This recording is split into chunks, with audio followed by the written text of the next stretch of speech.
नमस्कार दोस्तों, स्वागत है आपका अपने YouTube चैनल सौर एकेडमी पे। तो फ्रेंड्स, आज हम लेके आए हैं उत्तराखंड परीक्षावाणी रिवीजन सीरीज़ का अगला भाग, जिसके अंतर्गत हम उत्तराखंड की अनुसूचित जाति एवं अनुसूचित जनजातियों को यहाँ पर पढ़ेंगे। तो चलिए फ्रेंड्स, शुरू करते हैं। जिन्होंने अभी तक सब्सक्राइब नहीं किया है वो कर लीजिए, और साथ ही साथ हमारे टेलीग्राम ग्रुप से जुड़ने के लिए लिंक हमने डिस्क्रिप्शन बॉक्स में दिया है, वहाँ से आप इसकी PDF भी डाउनलोड कर सकते हैं। आज की क्लास का पहला पॉइंट है, राज्य में अनुसूचित जाति की कुल जनसंख्या और प्रतिशत कितना है। देखिए फ्रेंड, अनुसूचित जाति यानी कि SC, जिसको शेड्यूल कास्ट भी कहते हैं, तो SC कैटेगरी की जनसंख्या और प्रतिशत 2011 के अनुसार कितना है। तो इनकी जनसंख्या 18,92,516 है, जो कि कुल जनसंख्या का 18.8% यहाँ पर निवास करता है। तो पहला पॉइंट ये याद रखना है, राज्य की जनसंख्या का कुल कितना प्रतिशत उत्तराखंड में अनुसूचित जाति का हिस्सा है। तो 18.8% अनुसूचित जाति यहाँ पर निवास करती है। अब हम बात करेंगे अनुसूचित जाति का लिंगानुपात, जो सेक्स रेशियो है SC कैटेगरी का, उसका यहाँ पर लिंगानुपात की बात करें तो 936 प्रति हजार पुरुष, यानी कि 1000 पुरुष के पीछे 936 अनुसूचित जाति की महिलाएं यहाँ पर निवास करती है। अगला पॉइंट है, सर्वाधिक एवं सबसे कम अनुसूचित जाति जनसंख्या वाले जिले, यानी कि ऐसे जिले जहाँ सबसे ज़्यादा SC और सबसे कम SC निवास करते हैं। तो सबसे ज़्यादा SC हरिद्वार में निवास करते हैं, जहाँ करीब 4,11,274 के आसपास 2011 की जनगणना के अनुसार निवास करते हैं। वहीं सबसे कम की बात करें तो चंपावत में सबसे कम SC निवास करते हैं। तो ये पॉइंट भी याद रखना है, सर्वाधिक और सबसे कम हरिद्वार और चंपावत। अगला पॉइंट है, सर्वाधिक अनुसूचित जाति जनसंख्या वाले 4 जिले घटते क्रम में। तो सबसे ज़्यादा हरिद्वार में है, फिर उधम सिंह नगर है, देहरादून और नैनीताल, ये क्रम में लगाने को भी आते हैं, ये पॉइंट भी याद रखना है। देखिए फ्रेंड, यही चीज़ अगर हम बढ़ते क्रम में बताएं कि अनुसूचित जाति की जनसंख्या वाले 4 जिले बढ़ते क्रम में, यानी कि पहला वो जिला आएगा जिसमें अनुसूचित जाति की जनसंख्या सबसे कम है, फिर बढ़ते हुए इसको क्रम में लगाएंगे। तो सबसे कम चंपावत जैसे हमने पढ़ा है, उसके बाद रुद्रप्रयाग में है, फिर बागेश्वर, फिर चमोली जिला यहाँ पर हो जाएगा। देखिए फ्रेंड, अगर SC की बात करें कि सर्वाधिक और सबसे कम SC प्रतिशत वाले जिले कौन से हैं, तो SC प्रतिशत की अगर बात करें, सर्वाधिक अनुसूचित जाति प्रतिशत बागेश्वर में है, जहां पर लगभग कुल जनसंख्या का 27.73% SC निवास करते हैं। वहीं सबसे कम प्रतिशत की बात करें तो देहरादून में सबसे कम SC प्रतिशत हो जाएगा। जबकि हमने जनसंख्या में क्या पढ़ा था, सबसे ज़्यादा SC जनसंख्या निवास करती है हरिद्वार के अंदर और सबसे कम चंपावत के अंदर, है ना। परसेंट में बागेश्वर सबसे अधिक हो जाएगा और देहरादून सबसे कम हो जाएगा। देखिए फ्रेंड्स, अगर हम अनुसूचित जाति के सर्वाधिक प्रतिशत वाले 4 जिले घटते क्रम में देखें तो घटते क्रम में परसेंट में हो जाएगा। सबसे ज़्यादा जैसे हमने पढ़ाया है बागेश्वर है, दूसरा पिथौरागढ़ हो जाएगा, फिर तीसरा उत्तरकाशी और चौथा अल्मोड़ा यहाँ पर हो जाएगा, जहाँ पर SC का प्रतिशत सर्वाधिक निवास करता है। अगला पॉइंट है, अनुसूचित जाति के सबसे कम प्रतिशत वाले जिले बढ़ते क्रम में, यानी कि सबसे कम कहाँ पर है, फिर कहाँ पर ये लोग निवास करते हैं। तो सबसे कम जैसे हमने पढ़ा है देहरादून है, उसके बाद उधम सिंह नगर है, फिर टिहरी है, फिर पौड़ी बढ़ते क्रम में यहाँ पर हो जाएगा। तो ये बढ़ते क्रम में है देहरादून, उधम सिंह नगर, टिहरी और पौड़ी। अगला पॉइंट है, 2011 की जनगणना के अनुसार राज्य के अनुसूचित जाति की औसत साक्षरता, पुरुष साक्षरता एवं महिला साक्षरता कितनी है। यानी कि जो SC यहाँ पर निवास करते हैं उनकी औसत साक्षरता और उन्हीं में पुरुषों की साक्षरता और उन्हीं में महिलाओं की साक्षरता कितनी है। तो टोटल की बात करें तो टोटल इनकी साक्षरता है 74.4%। अगर पुरुषों की बात करें तो 84.3%, और वहीं महिलाओं की अगर लिटरेसी रेट की बात करें तो 64.1% यहाँ पर इसका उत्तर हो जाएगा। अगला पॉइंट है, अनुसूचित जाति के सर्वाधिक और सबसे कम साक्षरता वाले जिले, यानी कि ऐसे जिले जहाँ SC की साक्षरता सबसे ज़्यादा है और ऐसे जिले जहाँ SC की साक्षरता सबसे कम है। तो सबसे ज़्यादा जो पढ़े लिखे SC लोग निवास करते हैं तो वो नैनीताल के अंदर निवास करते हैं, जहाँ पर कुल जनसंख्या का 81.2% साक्षरता है। और वहीं सबसे कम बात करें तो उधम सिंह नगर इसका सही उत्तर हो जाएगा, जहाँ पर 67.3% लोग लिटरेसी रेट के अंदर आते हैं। अगला पॉइंट है, राज्य में लोकसभा की 5 सीटों में से कितनी सीट अनुसूचित जातियों के लिए सुरक्षित हैं। देखिए मैं, लोकसभा की टोटल 5 सीटें हैं। 5 सीटें हमने ये पहले भी पढ़ाया था कौन कौन सी हैं।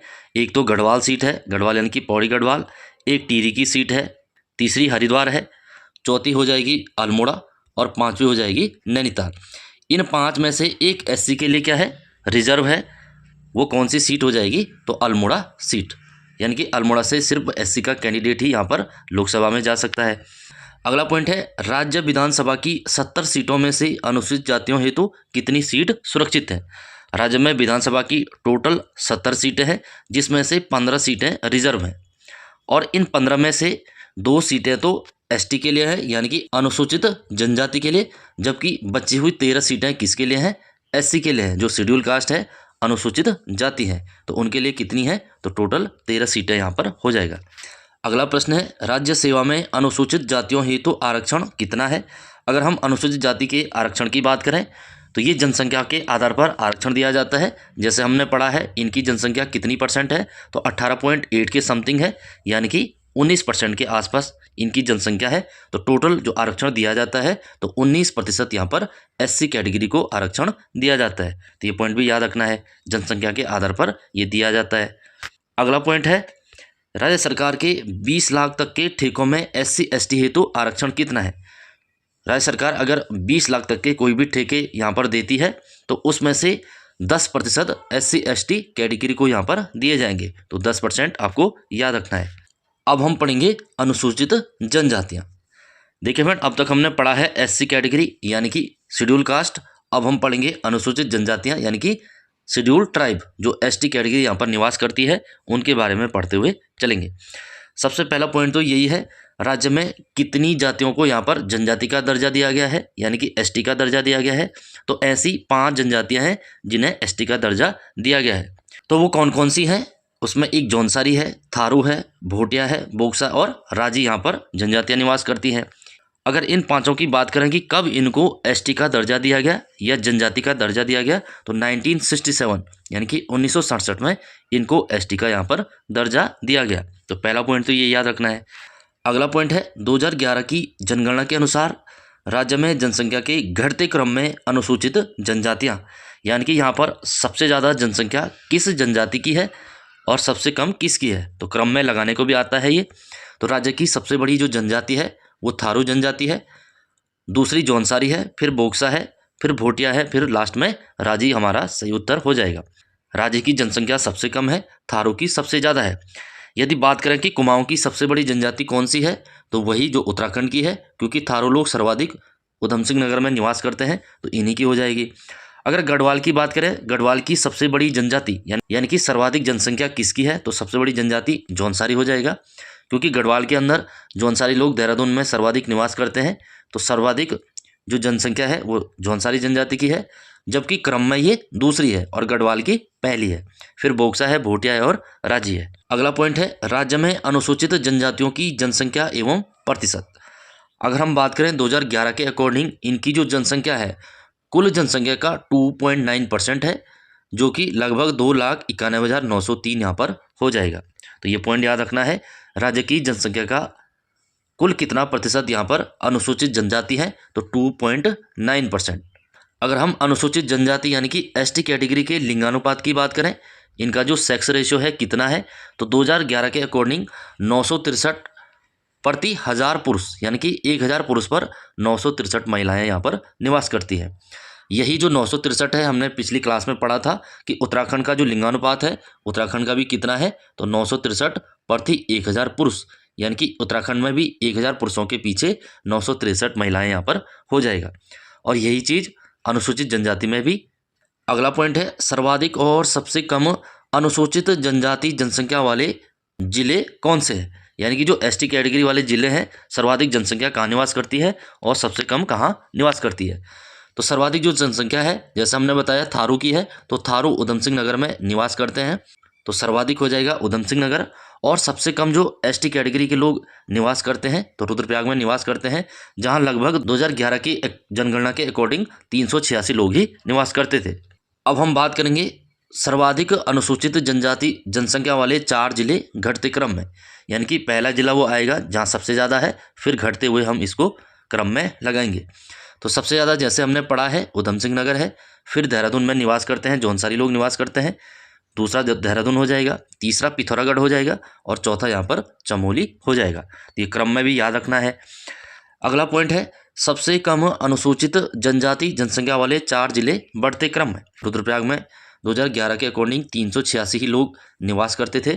इसमें दूसरे नंबर पर टिहरी है, तीसरे पर अल्मोड़ा है, चौथा यहाँ पर चंपावत हो जाएगा। तो ये भी याद रखना है।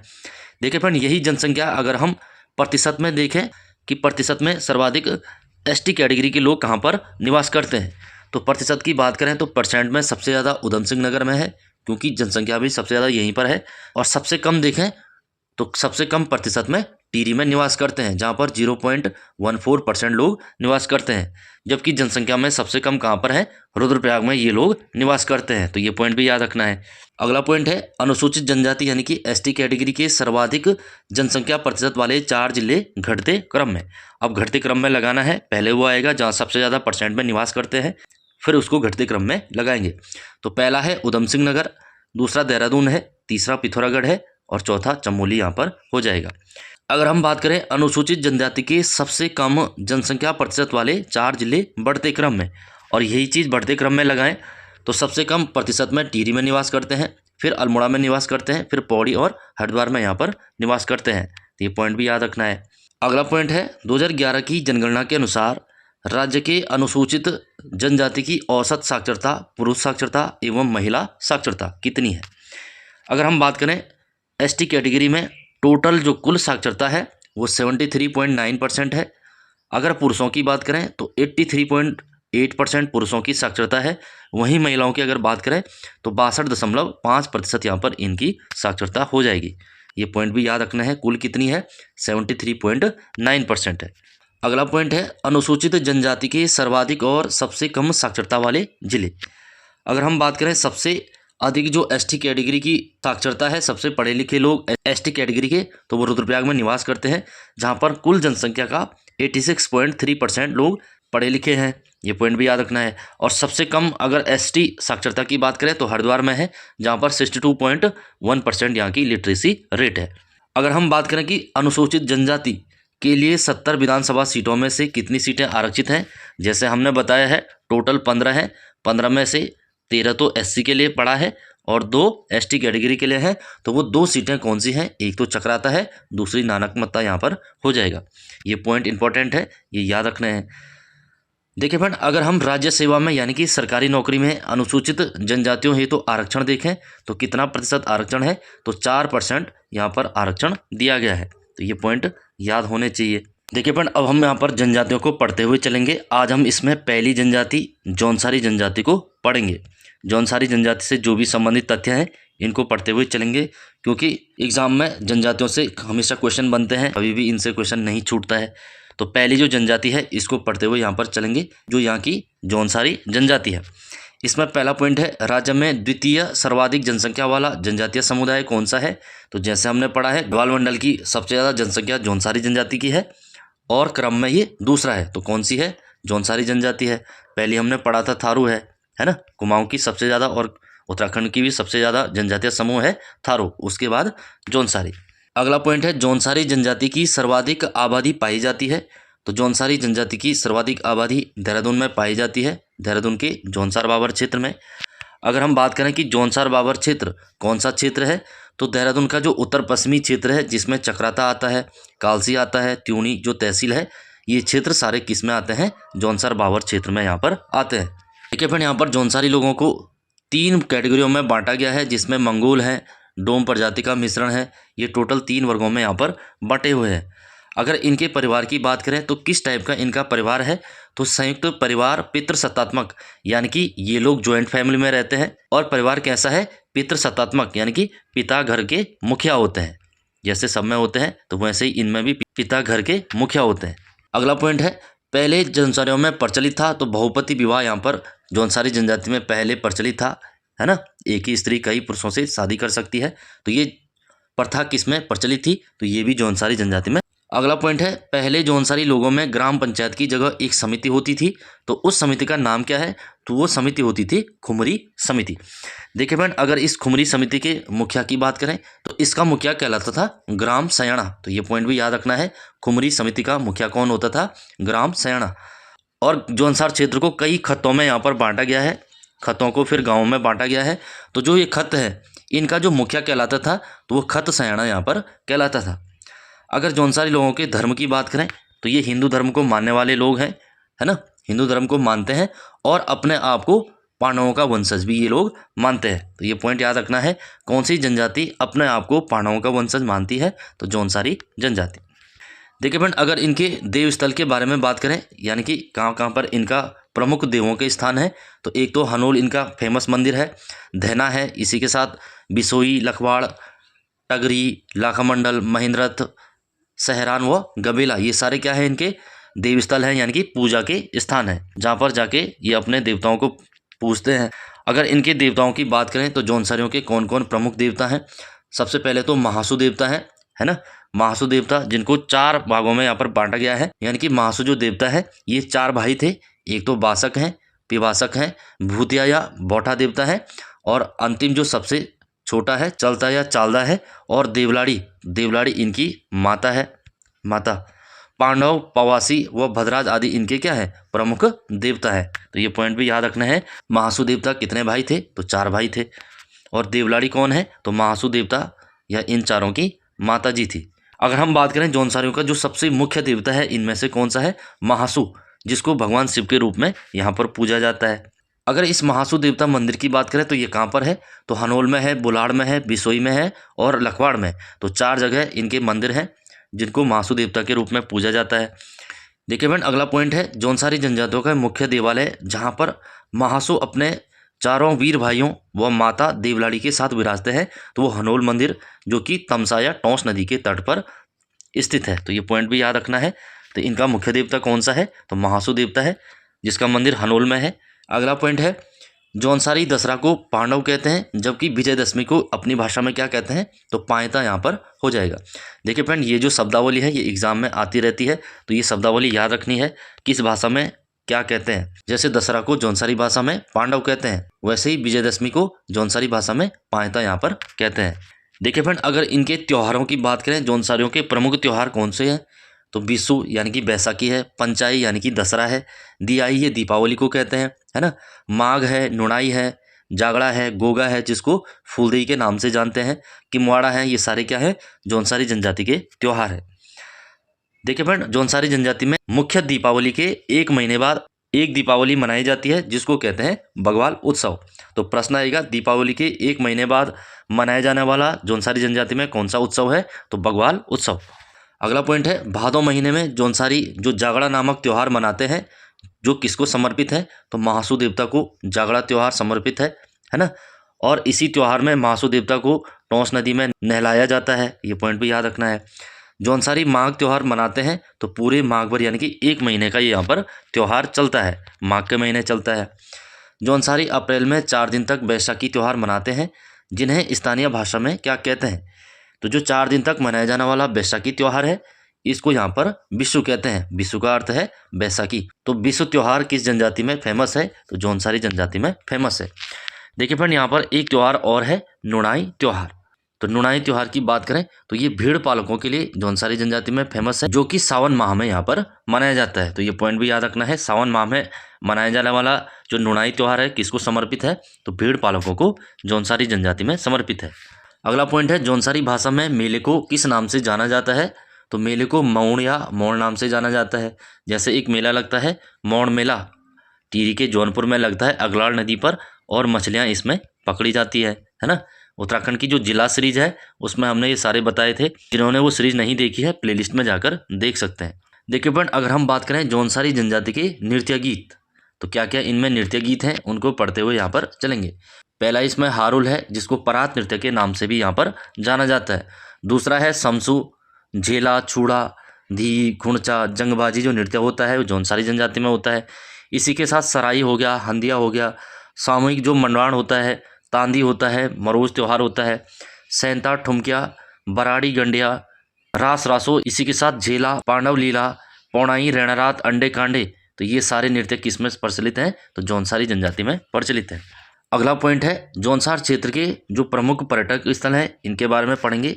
घूमने लायक यहाँ पर कौन से स्थान है, पहला तो हनोल मंदिर है जो सबसे फेमस है, लाखा मंडल है जिसको मूर्तियों का भंडार यहाँ पर कहते हैं, चक्राता है, इसी के साथ मुंडाली है, कोटी है, कालसी है, सैया, देवन और मानथात है, कनासर है, नागनाथ है और लखवाड़ और बैराटगढ़ यहाँ पर पर्यटक स्थल है। तो ये सारे जौनसार क्षेत्र में आते हैं।